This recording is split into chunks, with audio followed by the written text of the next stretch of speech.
أعوذ بالله من الشيطان الرجيم.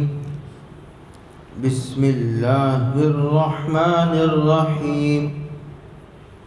وقالت اليهود يد الله مغلولة غلت أيديهم ولعنوا بما قالوا بل يداه مبسوطتان ينفق كيف يشاء وَلَيَزِيدَنَّ كَثِيرًا مِّنْهُم مَّا أُنزِلَ إِلَيْكَ مِن رَّبِّكَ طُغْيَانًا وَكُفْرًا وَأَلْقَيْنَا بَيْنَهُمُ الْعَدَاوَةَ وَالْبَغْضَاءَ إِلَى يَوْمِ الْقِيَامَةِ كُلَّمَا أَوْقَدُوا نَارًا لِّلْحَرْبِ أَطْفَأَهَا اللَّهُ وَيَسْعَوْنَ فِي الْأَرْضِ فَسَادًا واللہ لا يحب المفسدین.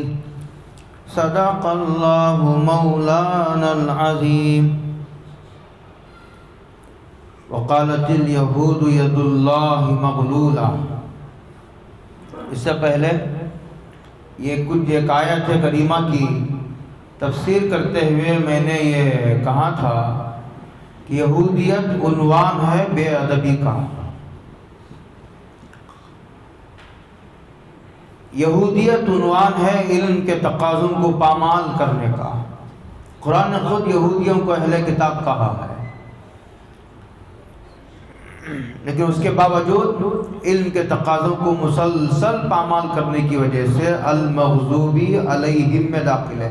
پتہ چلا علم بالذات مقصود نہیں ہے. اسی لیے قیامت میں جو سوالات ہوں گے اس میں ایک سوال یہ ہوگا کہ اپنے علم پر کتنا عمل کیا، اس لیے کہ علم کا مقصد عمل ہے.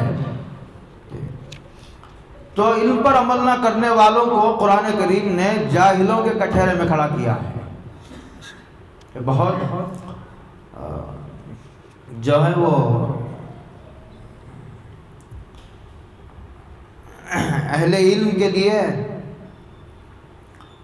بہت غور و فکر اور پھر ان کو اپنے حالات کا جائزہ لینے کی دعوت دینے والی یہ آیت کریمہ ہے.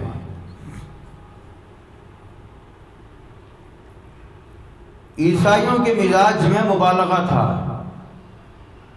عیسائی عقیدے کی گمراہی میں مبتلا تھے.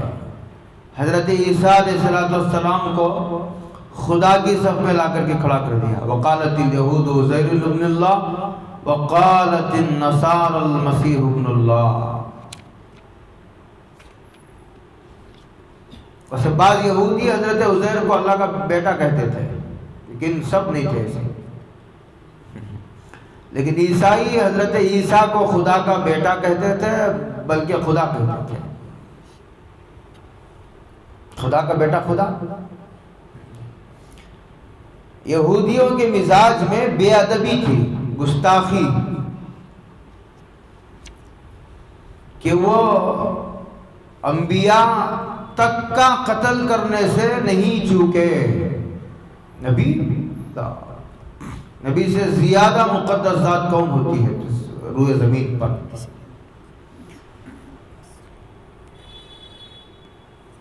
ہر بے ادب یہودی نہیں ہوتا، لیکن ہر یہودی ضرور بے ادب ہوتا ہے، بلکہ اسی بے ادبی کا نتیجہ یہودیت کی شکل میں ظاہر ہوتا ہے.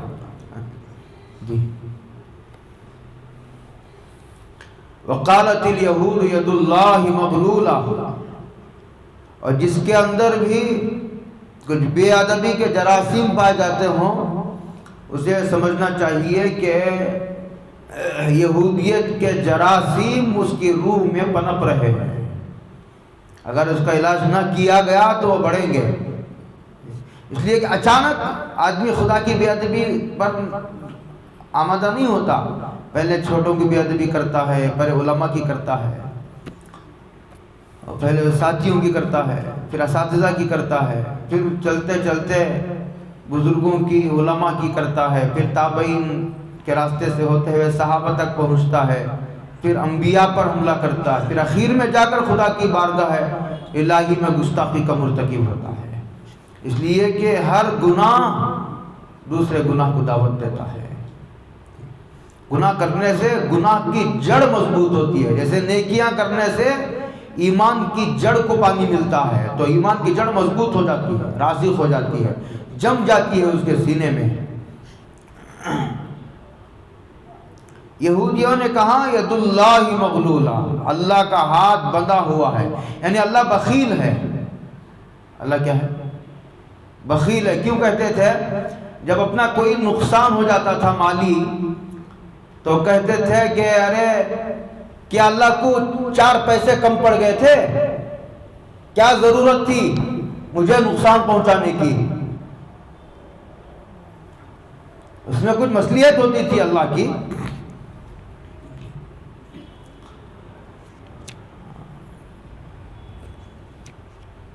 سب سے بڑی جو آزمائش ہوتی ہے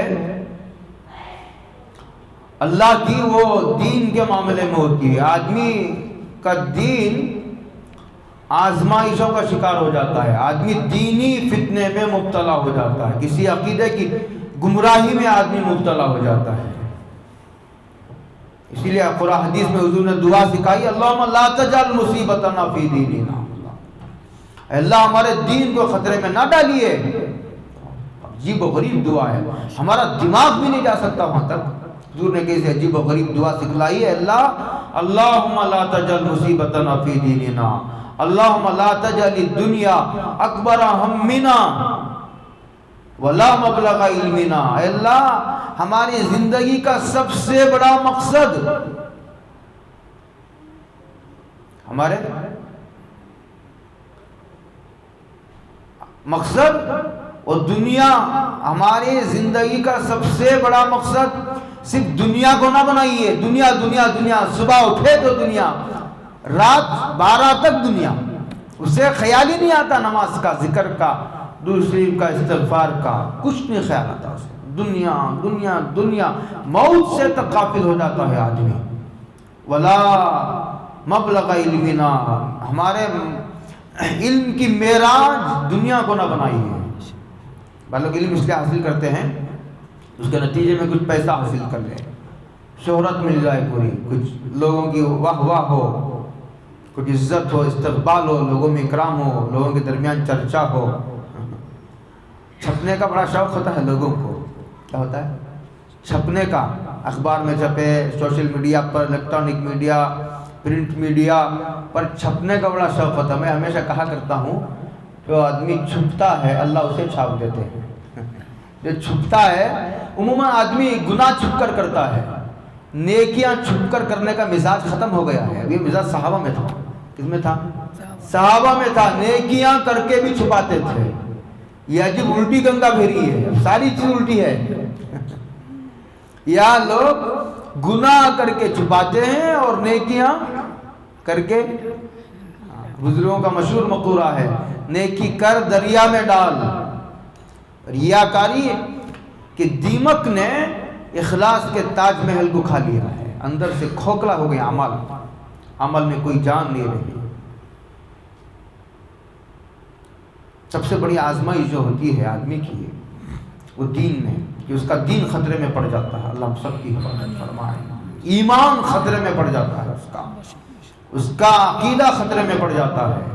ابھی ہندوستان میں ایسی حالات چل رہے ہیں۔ آج میرا جمعہ کا موضوع جو تھا، میرا جمعہ کا دوسرا موضوع چل رہا تھا میرا، لیکن کل میں حضرت کی مجلس میں گیا تو سورہ عصر کی تلاوت کر کے حضرت اس کی تشریح کر رہے تھے، اچانک میرا دماغ ایک دوسری طرف منتقل ہو گیا۔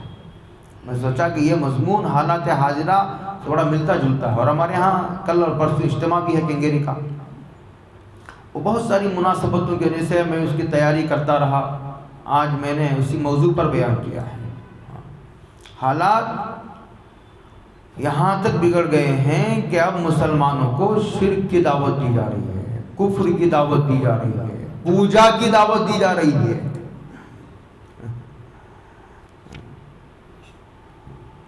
امیدیں وابستہ ہیں حکومت کی، اس وجہ سے کہ ہمارے پاس حکومت نہیں ہے، ہم غریب ہیں، ہم نہتے ہیں، ہمارے پاس فوج نہیں، خزانے نہیں، قوت نہیں، ہمارے پاس اکثریت نہیں۔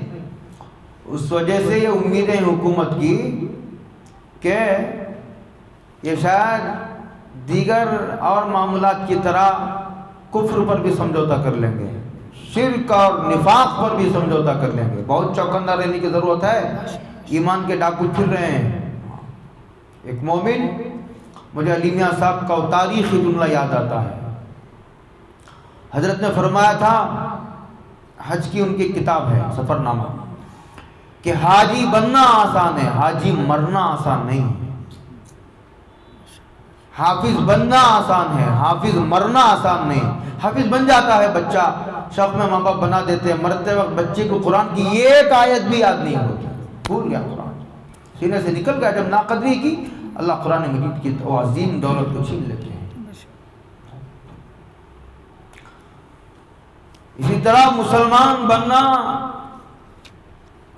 مشکل نہیں، لیکن مسلمان باقی رہتے ہوئے دنیا سے جانا اور مسلمان باقی رہتے ہوئے مرنا، یہ بہت مشکل ہے، خاص طور سے یہاں کے حالات کے پس منظر میں۔ تو پتہ نہیں میری بات کہاں نکل گئی۔ میں کہتا سب سے بڑی آزمائش وہ جو آتی ہے وہ آدمی کے دین پر آتی ہے، اور دوسرے نمبر پر آدمی کی آزمائش آتی ہے اس کی عزت و آبرو پر۔ تیسری آزمائش جو آدمی کو آتی ہے وہ اس کے اولاد کے معاملے میں آتی ہے۔ اولاد کو چھین لیتے ہیں اللہ، کبھی اولاد کو مار دیا جاتا ہے، کبھی جیلوں میں ٹھونس دیا جاتا ہے، کبھی جو ہے وہ پھانسی کے پھندے پر لٹکا دیا جاتا ہے، سولی دے دی جاتی ہے، ایسے حالات ہیں۔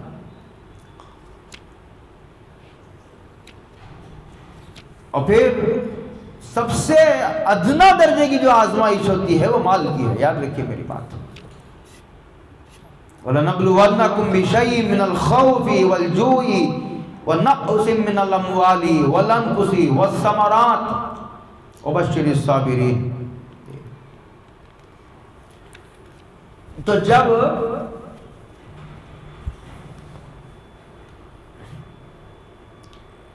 مالی نقصان ہو جاتا تھا تو یہودی کہتے تھے، ارے 4 پیسے لے کر اللہ کو کیا ملا؟ نقصان نہ کرانے پر بھی قادر تھا، نقصان کرا کر اس کا کیا نفع ہوا؟ جیسے جب کسی نوجوان کا انتقال ہو جاتا ہے تو عورتیں اپنی زبان سے کہہ بیٹھتی ہیں، غم میں آپے سے باہر ہو کر بے صبرہ پن کا مظاہرہ کرتے ہوئے یہ کہہ بیٹھتی ہیں کہ نوجوانی کیا میرا بیٹا ہی ملا، دوسرا کوئی نہیں ملا اللہ کو؟ یار اللہ بھی بڑا بے پرواہ ہے، اندھا یار، سوچتے بھی نہیں۔ کتنے بوڑھے موت کی دعائیں کر رہے ہیں، تڑپ رہے ہیں ہاسپٹلوں میں، ان کو لے لیتا ہوں، میرا جوان بیٹا ایک ہی تھا کمانے والا، اللہ نے اس کو بھی چھین لیا۔ کائنات کا نظام اور اگر اس کے اسرار سمجھا دیے جائے، ہم بھی یہی فیصلہ کرتے جو اس وقت اللہ نے کیا ہے۔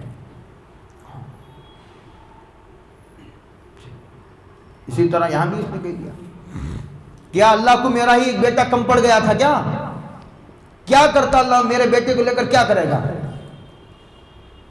اس طرح کی باتیں کہہ بیٹھتی، اس طرح کے جملے اللہ کی شان میں گستاخی، اللہ کے فیصلوں پر راضی رہنا چاہیے۔ غم کرنے کی اجازت ہے موت پر، لیکن آنکھوں سے۔ میں نے بھی بیان کیا، اچانک میں ہمارے ایک دوست کا انتقال ہو گیا، اچانک تو یہ ہمارے اعتبار سے ہے، اسی لیے آپ سن لیجئے اور دل کے کانوں سے سن لیجئے میری اس بات کو، اچانک کسی کی موت نہیں آتی صاحب۔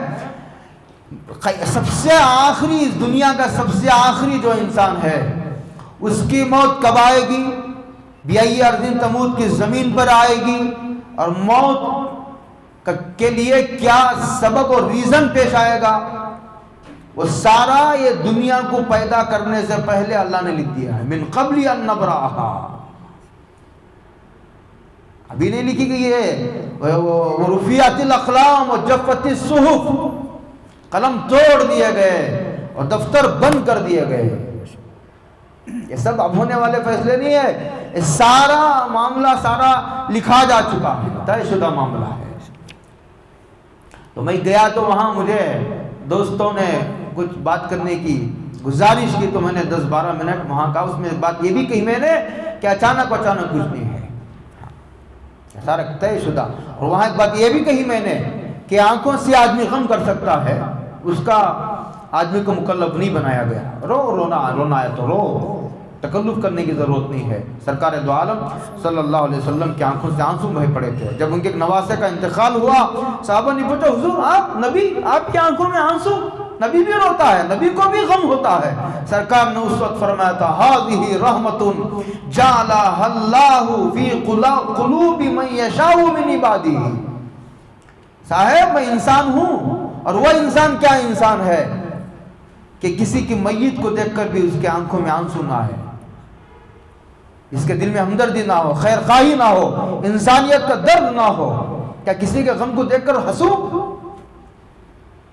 فرمایا رحمت ہے اللہ کی، جس کو چاہتے ہیں اللہ تعالیٰ سرفراز فرماتے ہیں. جس زبان سے کچھ کہنے کی اجازت نہیں. جب حضرت کے بیٹے حضرت ابراہیم کا انتقال ہوا تھا، حضرت رسول اللہ صلی اللہ علیہ وسلم قبر کے پاس کھڑے ہو کر کہہ رہے تھے کہ ان العین تدمع والقلب يحزن وانا بفراقك یا ابراہیم لمحزونون وانا لا نقول الا بما يرضى به ربنا. کہا تھا کہ ہمارا دل غم زدہ ہے اور ہماری آنکھیں آنسو بہا رہی ہیں، ابراہیم تیری جدائی نے ہمیں غم زدہ کر دیا ہے. اور یہ فرمایا تھا لیکن اس کے باوجود ہم زبان سے ایک جملہ بھی ایسا نہیں کہیں گے جس سے اللہ ناراض ہو جائے. وَإِنَّا لَا نَقُولُ إِلَّا بِمَا يَرْضَى بِهِ رَبُّنَا. بات بہت دور جا پہنچی. یہودیوں نے گستاخی کی اور کہا کہ اللہ بخیل ہے. اور دوسری اس کی تفسیر یہ ہے کہ یہودی جب دیکھتے تھے کہ مسلمان غریب ہیں، جب دیکھتے تھے تو کہتا کہ دیکھو مسلمانوں کا خدا غریب ہے، مسلمانوں کا خدا بخیل ہے. کیا کہتے ہیں؟ مسلمانوں کا خدا بخیل ہے، خزانے ہیں. لیکن اس کے باوجود اپنے ماننے والے روٹی کے ٹکڑوں کو ترس رہے ہیں، یہ کہتے تھے، گستاخی کرتے تھے. حالانکہ جو ہے جتنا ضروری مالدار کا وجود ہے، اس طرح مالدار کے وجود کے بغیر دنیا نہیں چلتی، اسی طرح غریبوں کے بغیر بھی دنیا نہیں چلتی. سارے کے سارے 120 کروڑ ہندوستان میں بسنے والے ایک انسان کو بادشاہ بنانا اللہ کے لیے کیا مشکل ہے. یہ حدیث کا مضمون ہے. کیا مشکل ہے؟ پورے 120 کروڑ کو بادشاہ بنا دیا. اللہ کہتے ہیں میری خدائی میں رتی برابر کمی نہیں آئے گی، میں اتنا بڑا بادشاہ ہوں. لیکن کیا حالت ہوگی؟ مسجد کے 2 صدر بن گئے تو کیا حالت ہوگی؟ 120 کروڑ بادشاہ چھوڑو، مسجد کے 2 صدر 4 دن کے لیے بنا کر دیکھو، 5ویں دن اگر 2 میں سے 1 نہیں مر گیا تو پوچھو. 10 انشاءاللہ 5ویں دن 2 میں سے 1 اس دار فانی سے دار بقا کی طرف ہمیشہ کے لیے منتقل ہو جائیں گے. انتقل الى رحمت اللہ، ارتقا. اب تو فلسطینیوں نے کون اصطلاح جاری کی ہے؟ انتقل ہم کہتے تھے، انتقل الى رحمت اللہ، اللہ کی رحمت کی طرف منتقل ہو گیا. اب انہوں نے کہا کہ ارتقا الى رحمت اللہ، لڑتے رہے یہاں تک کہ ترقی کر کے اللہ تک ہی پہنچ گئے. ارتقا الى رحمت اللہ. عجیب جذبہ ہے فلسطینیوں کا. غریبی ایک بہت عجیب و غریب حکم. اللہ کہتے ہیں ایک جگہ نحن قسمنا بینہم معیشتہم فی الحیات الدنیا، یہ غریبی و مالداری کی تقسیم ہم نے کی ہے. بھئی اگر سارے مالدار ہو جائے، آپ کو معلوم 1960 کی بات ہے، تاریخ میں زیادہ یاد نہیں رہتی. بھئی آس پاس کی بات ہے، ایک مرتبہ نالیاں صاف کرنے والوں نے اسٹرائک کر دیا تھا حکومت کے خلاف. معلوم کیا وجہ تھی؟ بہت پہلے کی بات ہے، دھندلا سا مجھے یاد ہے. تو انہوں نے کہا کہ ہم نہیں وہ نالیاں صاف کریں گے. تو سارا 2 دن میں سارا شہر بدبو ہو گیا، بدبو ہی بدبو. حکومت کے کو ہاتھ جوڑنے پڑے، پیر پکڑنے پڑے.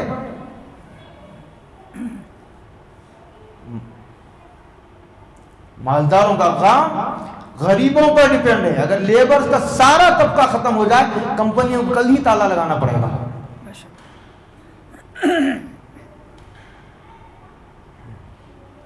ورفعنا بعضهم فوق بعض درجات لیتخذ بعضهم بعضا سخریا. ایک کی ضرورت کو دوسرے سے جوڑ دیا، ایک کی ضرورت کو دوسرے سے وابستہ کر دیا، ایک کو دوسرے کا محتاج بنا دیا. یہاں تک لکھا ہے مولانا گیلانی کو اللہ جزائے خیر دے کہ اس کو عقل کم دی، اس کو ذرا عقل 2 گرام زیادہ دی، تاکہ یہ کم عقل والا بڑی عقل والے کے زیر نگرانی رہے. اسے 2 پیسے کی صلاحیت زیادہ دے دی، اس کو ذرا کم دے دی. یہ جو آج کل نعرہ لگ رہا ہے نا سب کو پڑھاؤ، میں کچھ نہیں کہنا چاہتا اس سے زیادہ. مولانا گیلانی نے ایک اور بات لکھی ہے، اور یہ لکھی ہے کہ اللہ نے ایک زمین کو دوسری زمین کا محتاج بنایا ہے. جہاں کھجور ہوتا ہے یا کھجور نہیں ہوتا ہے نا، کہاں ہوتا ہے کھجور تمہارے یہاں سیب ہوتا ہے یا اخروٹ ہوتا ہے، اس کے لیے خاص قسم کی زمین کی ضرورت ہے. گویا اللہ نے ایک علاقے والوں کو دوسرے علاقوں کا محتاج بنا رکھا ہے. کائنات کا نظام ایسے ہی چلتا ہے.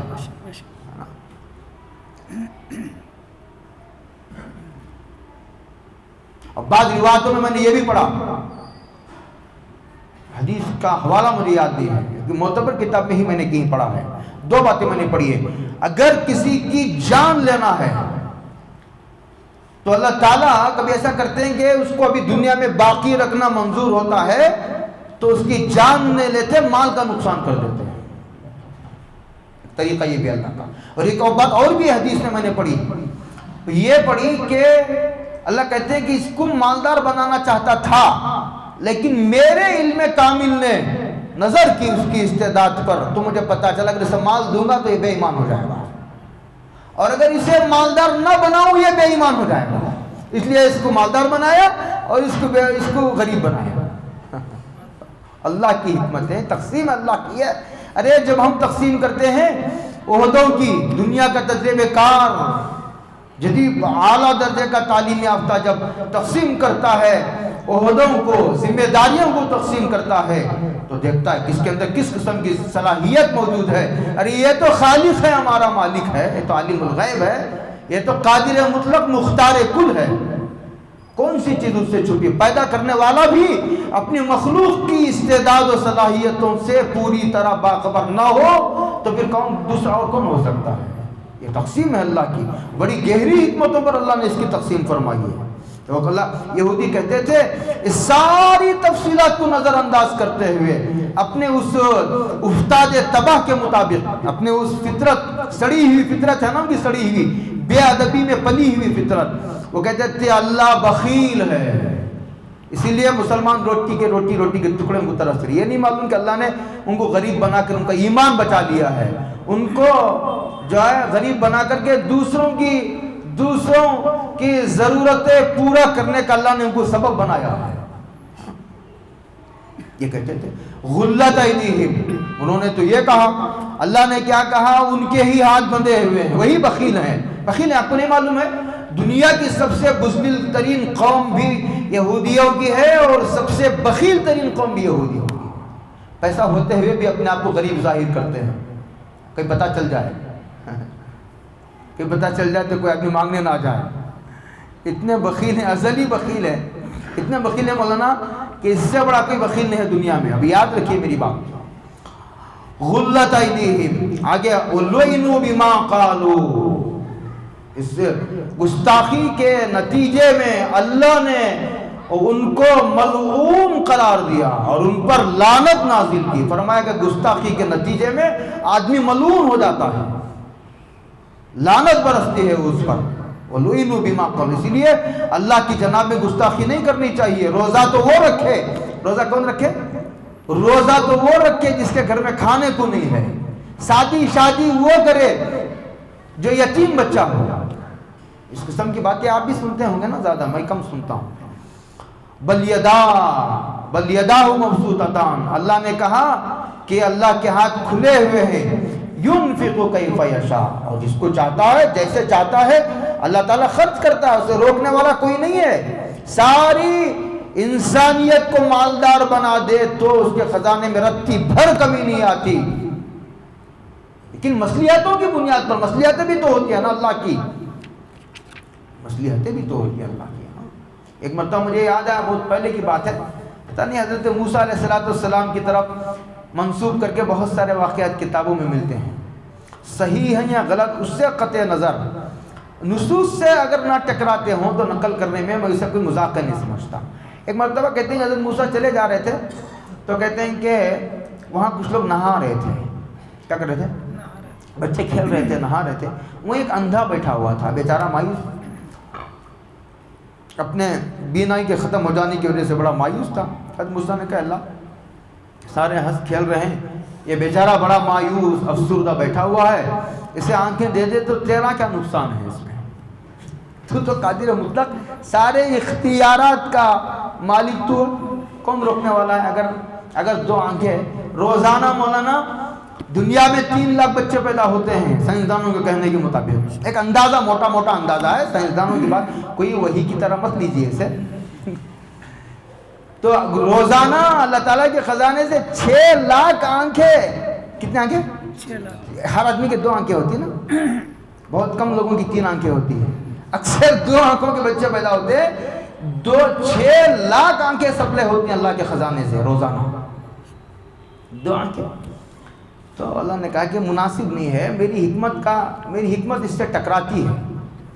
تو کہا اللہ تعالیٰ میری گزارش قبول کر لیجیے۔ کہا اچھا ٹھیک ہے چلیے۔ تو اللہ نے آنکھیں دے دی۔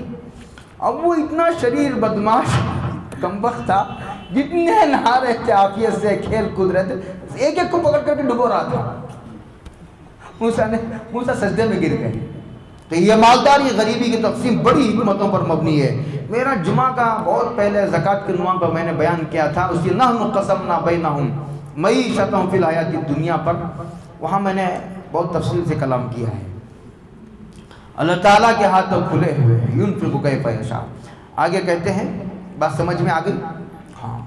وَلَا يَزِيدَنَّ كَثِيرًا مِّنْهُمْ مَا أُنزِلَ إِلَيْكَ مِن رَّبِّكَ، یہ مَا أُنزِلَ إِلَيْكَ مِن رَّبِّكَ پورے کا پورا جملہ وَلَا يَزِيدَنَّ کا فاعل ہے، علماء کے لیے عرض ہے، مِن رَّبِّكَ طُغْيَانًا وَكُفْرًا۔ دیکھو بہت اچھی طرح سن لیجئے اس بات کو ذرا، یہودیوں کی باتیں سنا کر اللہ تعالیٰ یہ کہہ رہے دیکھو یہ برائی ہے، اس سے بچو۔ پھر دوسرا اللہ تعالیٰ یہ کہنا چاہتا ہے یہودیوں کی برائی سنا کر، کہیں ہم میں کوئی ایسا آدمی موجود تو نہیں جو نام مسلمانوں کا ہے لیکن یہودیوں کی روح کام کر رہی ہے اندر، کہ اس کی روح پر یہودیت کے اثرات ہیں۔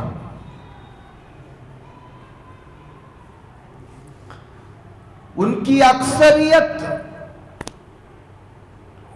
اکثریت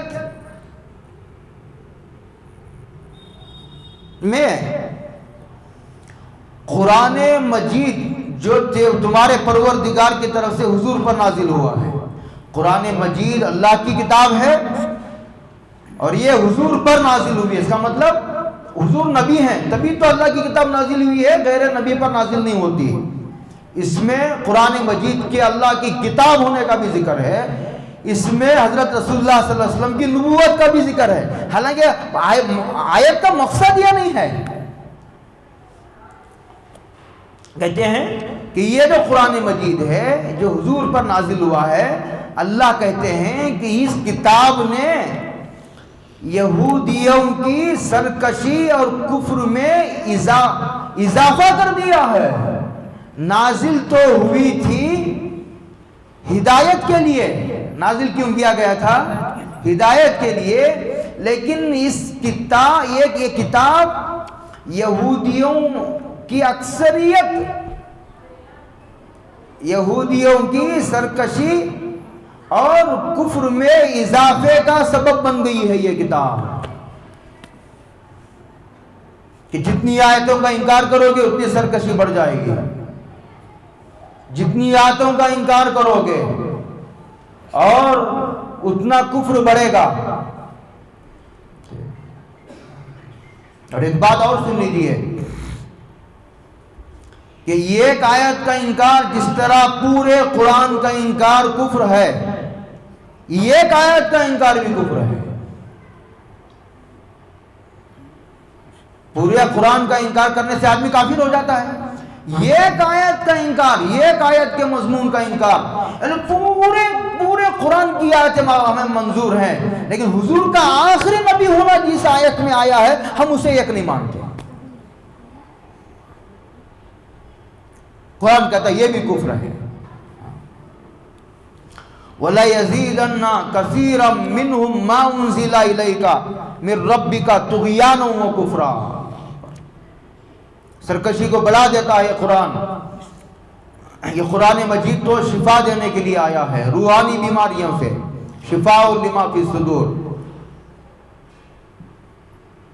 کفر سے شفا دینے کے لیے آیا ہے، نفاق سے، شرک سے شفا دینے کے لیے آیا ہے، بدعات سے شفا دینے کے لیے آیا ہے، شبہات کو دور کرنے کے لیے آیا ہے، نفسانی خواہشات سے بچانے کے لیے یہ آیا ہے، گمراہی سے نکال کر ہدایت کے راستے پر ڈال دینے کے لیے آیا ہے، جہنم سے بچا کر جنت کے راستے پر ڈال دینے کے لیے یہ قرآن مجید، یہ قرآن آیا ہے، اللہ کا کلام آیا ہے۔ لیکن جب آدمی ضد کرتا ہے نا، جب آدمی دوائی سے دشمنی کر لیتا ہے، بیمار ڈاکٹر سے دشمنی کرے گا تو یقیناً مرے گا۔ جب آدمی دوائی سے دشمنی کرے گا، کھائے گا نہیں، دوائی سے اسے الرجی ہے، دوائی سے چڑ ہے، اسے بیمار ہے اور شدید بیمار ہے، اور دوائی سے اسے یقیناً پتا ہے کہ یہ دوائی کھاؤں گا تو شفا ہوگی، لیکن دوائی سے دشمنی مول لیا ہے، دوائی سے چڑ ہے، ظاہر بات ہے بیماری بڑھے گی، سرکشی بڑھے گی، کفر بڑھے گا۔ قرآن مجید کے جن مضامین سے قرآن، جیسے بعض لوگوں کو توحید کا مضمون بیان کر تو بڑی چڑ آتی ہے، یار یہ ہمارے اولیاء اللہ گالیاں دیتے ہیں، کہتے ہیں مشکل کشا نہیں، حاجت روا نہیں، ساری آیتیں انہیں منظور ہے، لیکن بس اتنا کہہ دیجیے آپ کہ عبد القادر جیلانی حاجت روا ہیں، عبد القادر جیلانی، خواجہ معین الدین چشتی جو ہے وہ مشکل کشا ہے، اتنا کہہ دیجئے خوش ہو جائیں گے، باقی سارا قرآن منظور ہے۔ یہ مضمون ان کو منظور نہیں ہے۔ بعضوں کو ختم نبوت والا مضمون منظور نہیں ہے، بعضوں کو سود کا مضمون بیان کرو تو غصہ آ جاتا ہے، بعض بے نمازیوں کے سامنے نماز پڑھو کہیں گے تو بڑا غصہ آ جائے گا، بعض شرابیوں کے سامنے شراب کی حرمت بیان کرو غصہ آ جائے گا۔ اس کے اندر جو بیماری ہے اس بیماری کی نشاندہی کرو تو آدمی کو غصہ آ جاتا ہے۔ بھائی تمہارے چائے میں اگر مکھی گر گئی، میں نے دیکھ لی، میں نے بڑی ہمدردی سے اور بڑے ادب سے کہا حضرت تمہارے چائے میں جو ہے وہ مکھی گرتے ہوئے میں نے سرکین آنکھوں سے دیکھا ہے، تو آپ کہیں گے جزاک اللہ، کیا کہیں گے آپ؟ جزاک اللہ، مکھی گر گئی چائے میں اور میں نے بتا دی، تو آپ کیا کہتے ہیں؟ جزاک اللہ۔ اور میں نے کہہ دیا کہ تم شرک میں مبتلا ہو، تم کفر میں مبتلا ہو، تم بدعات میں مبتلا ہو، تم گمراہی کے راستے پر جا رہے ہو، تو تمہیں چڑ آ جاتی ہے۔ تو مسلمانوں کا وہ طبقہ جن کو قرآن کریم کے بعض مضامین سے چڑ آ جاتی ہے، مضامین بیان کرتے ہیں تو ان کو مزہ نہیں آتا، بدمزگی پیدا ہو جاتی ہے، وہ یہی یہودیوں کا طریقہ اور شیوا ہے۔ آگے کہا وَأَلْقَيْنَا بَيْنَهُمُ الْعَدَاوَةَ وَالْبَغْضَاءَ إِلَىٰ یَوْمِ الْقِیَامَةِ، اسی کی سزا اللہ تعالیٰ نے یہ دی کہ ہم نے ان کے درمیان سے مراد یہودیوں کے ہی اللہ تعالیٰ کی ایک نصرت کا طریقہ، بہت غور سے سن لیجیے، اللہ کی نصرت کئی شکلوں میں آتی ہے، نصرت کا ایک طریقہ یہ ہے اللہ کا کہ دشمنوں کو آپس میں لڑا دیتے ہیں، اللہ دشمنوں کی صفوں میں اختلاف و انتشار پیدا کر دیتے ہیں۔ یہودیوں کے اندر کی رپورٹ، آپ میں سے اکثروں کو عربی نہیں آتی ہے، علماء ہیں ان کو آتی ہے ماشاءاللہ، جو غیر علماء ان کو عربی نہیں آتی ہے، عربی کی جو اوریجنل وہاں کی اخبار چھپ رہی ہیں اخبارات، ویسے جو میڈیا ہے وہ میڈیا جو ہے وہ دجال ہے، وہ کیا ہے، وہ ہمارے وہاں سجاد صاحب کہتے ہیں دجال ابن دجال ہے، حدثنا کذاب عن کذاب، ایک جھوٹے سے روایت کی ہے،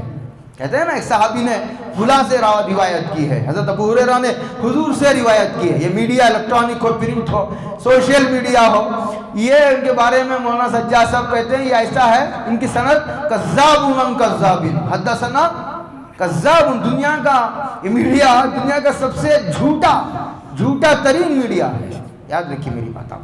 اب میڈیا کے سہارے ملک کے حالات کو سمجھنے کی کوشش نہ کیجیے، جو تصویر دکھائی جا رہی ہے وہ حقیقی تصویر نہیں ہے ملک کی۔ یہودیوں کے اندر ابھی جنگ ہو رہی ہے، الحمدللہ جہاد ہو رہا ہے، جہاد کی عبادت ہو رہی ہے، عظیم الشان عبادت ہو رہی ہے، اللہ کرے کہ اس ملک میں اس کی نوبت نہ آئے، لیکن اگر فرض ہوگا ہم اس عبادت سے بھی انشاءاللہ جی نہیں چرائیں گے، یہ جان بھی اللہ کی امانت ہے، اللہ کرے کہ نوبت نہ آئے اس کی، تو وہاں آپس میں ایک اللہ کی ایک نصرت اس طریقے پر بھی وہاں آ رہی ہے کہ آپس میں زبردست اختلاف ہے ان کے، حکومت کے عوام کے درمیان، فوجیوں کے اور پھر حکومت کے درمیان، اور جو شعبے کے فوج کے جو ذمہ دار ہوتے ہیں ان کے، اور پھر عوام اور حکومت کے سربراہوں کے درمیان، اور پوری دنیا میں ان کے لیے بددعائی ہو رہی ہے۔ اللہ کی لعنت کا اثر ہے۔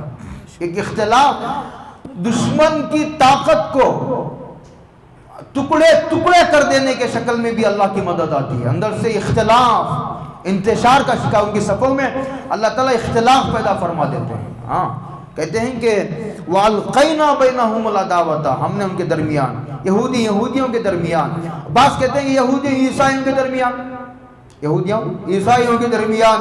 ارے ابھی اچھا یہ جب مسلمان دشمن ہوتا ہے تو دونوں مل جاتے ہیں، مسلمان اگر ان کا دشمن نہیں ہوتا ہے تو پھر یہ آپس میں لڑتے رہتے ہیں۔ میں اس کے نتیجے میں ایسا سمجھتا ہوں کہ جب تک سامنے والا کوئی مسلمانوں پر، میں کیا کہوں، میں بہت ڈرتا ہوں کہنے کے لیے جو کچھ سمجھ میں آتا ہے وہ سب کچھ کہنے کا نہیں ہوتا، جو کچھ سمجھ میں آتا ہے وہ سب کچھ کہنے کا نہیں ہوتا۔ جب تک مسلمانوں پر بڑی مصیبت نہیں آتی ہے نا، اس وقت تک یہ آپس میں متحد نہیں ہوں گے۔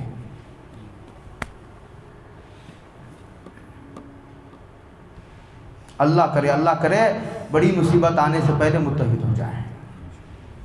جب مسلمانوں کے خلاف یہ دونوں متحد ہو جاتے ہیں، ورنہ آپ کو ہٹلر کی معلوم ہے، یورپ میں عیسائیوں نے ان کی کیا گد بنائی تھی۔ ہٹلر نے تقریباً 80 یا 85% یہودیوں کو چن کر کے اس نے قتل کر دیا، قتل عام کیا ہے، اس کی نسل کشی کی ہے۔ اس کا ارادہ تھا کہ 100% یہودیوں کو میں ختم کر دوں گا دنیا سے، بس ساری دنیا سے جو ہے اس کو تانے دیے گئے، گالیاں دی گئی اور اس کی مذمت کی گئی، تو اس نے 10-12% یہودیوں کو زندہ چھوڑ دیا، اور یہ کہہ کر زندہ چھوڑا کہ تم آگے مجھے تمہاری نسلیں یاد کریں گی اور تمہیں پتہ چل جائے گا کہ میں نے 90% یہودیوں کو کیوں قتل کیا تھا۔ بات دنیا دیکھ رہی ہے، ہٹلر کی دنیا اس بات کی تصدیق کر رہی ہے۔ اس نے کہا تھا، تاریخی جملہ ہٹلر نے کہا تھا، جرمنی کا تھا وہ، اس نے کہا تھا تمہیں پتہ چل جائے گا کہ میں نے یہودیوں کو کیوں قتل کیا تھا۔ وَأَلْقَيْنَا بَيْنَهُمُ الْعَدَاوَةَ، یہودیوں اور عیسائیوں کے درمیان ہم نے جو ہے وہ دشمنی ڈال دی، وَالْبَغْضَاءَ، اور آپس میں کینے میں مبتلا کر دیا، بے چین کر دیا، کینے میں مبتلا ہو جاتا آدمی، اس کا چین ختم ہو جاتا ہے۔ سارے چین کے اسباب، راحت کے اسباب موجود، یہ اللہ کا یہ بھی ایک عذاب ہے کہ آپ نہیں دیکھ رہے، میں نہیں نام لینا چاہتا، کرسیوں پر بیٹھے ہوئے بڑے بڑے عہدوں پر، میں بہت اشارے دے رہا ہوں، اشاروں میں گفتگو ہو رہی ہے، آپ میرے اشاروں کو نہیں سمجھتے اور میں کھل کر کہنا نہیں چاہتا۔ مولانا آپ نہیں دیکھ رہے کہ جو ہندوستان کے سب سے بڑی کرسی پر بیٹھے ہوئے صاحب مولانا، کئی سال سے ان کے رات کی نیند ختم ہو گئی ہے، اس لیے اس سے بڑا عذاب کیا چاہیے؟ حکومت کے نقشے میں بے چین، حکومت کے نقشے میں بے سکون، حکومت کے نقشوں میں بے قرار، حکومت کے نقشوں میں رکھ کر کے اللہ بے اطمینانی کا عذاب نازل فرما دیتے ہیں۔